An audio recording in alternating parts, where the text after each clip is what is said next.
ফিলিস্তিন, Syria, Lebanon, ইয়েমেনের পর সর্বশেষ ইরানে হামলা চালিয়েছে ইসরায়েল। তেহরানে হামলা চালানোর পর তীব্র প্রতিক্রিয়ার সম্মুখীন হচ্ছে তেল আবিব। এই যুদ্ধ ইসরায়েল ইরানের বাছামরার লড়াই হিসেবে দেখা হচ্ছে। প্রশ্ন দেখা দিয়েছে, যদি ইরানে ইসরায়েলের অভিযান ব্যর্থ হয়, যদি ইরানের পারমাণবিক স্থাপনা সুরক্ষিত থেকে যায়, যদি ইরানের 400 কেজি পারমাণবিক জ্বালানি, যা 10টি বোমা বানাতে যথেষ্ট, তা ধ্বংস না হয়, তাহলে ইসরায়েলের কি হবে? ইতিমধ্যে ইসরায়েলের গুরুত্বপূর্ণ সামরিক স্থাপনা সহ বিভিন্ন শহর ধ্বংসস্তূপে পরিণত হয়েছে।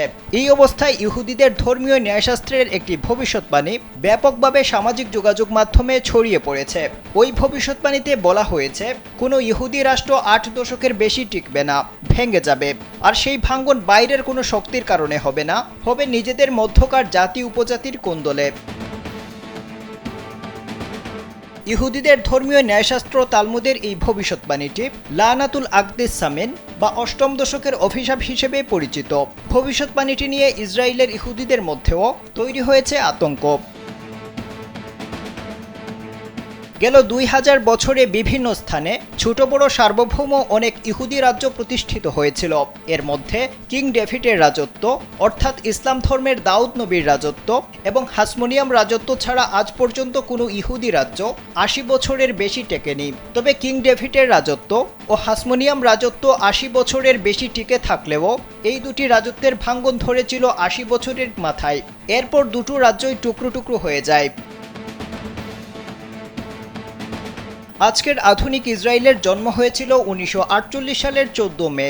2028 সালে 80 বছর পূর্ণ হবে তাদের, অর্থাৎ তাদের হাতে সময় আছে মাত্র 2 বছর। তালমুদের ভবিষ্যৎবাণী সত্য হলে আর 2 বছরের মধ্যেই ইসরায়েল রাষ্ট্রটি ভেঙে পড়তে পারে। ইসরায়েলের সাধারণ মানুষ এই ন্যাচারাল ফেনোমিনন বা প্রাকৃতিক প্রপঞ্চ অমুখ নিয়মে নেমে আসতে পারে বলে বিশ্বাস করেন।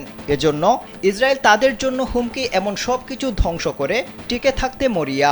বিশ্লেষকদের ধারণা, Israel Gaza, Lebanon, Syria, Jordan, Yemen, Iran সহ সব জায়গাতেই অনেকটা আতঙ্কিত হয়ে হামলা চালাচ্ছে, যেন তারা ধ্বংসের হাত থেকে বাঁচতে পারে। তবে তারা ন্যাচারাল ফেনোমিনন বা আল্লাহর পক্ষ থেকে নেমে আসা কোনো বিপদ থেকে নিজেদের রক্ষা করতে পারবে কিনা তা নিয়ে শঙ্কিত ইসরায়েলিরা। আবদাল হুসাইন, কালবেলা।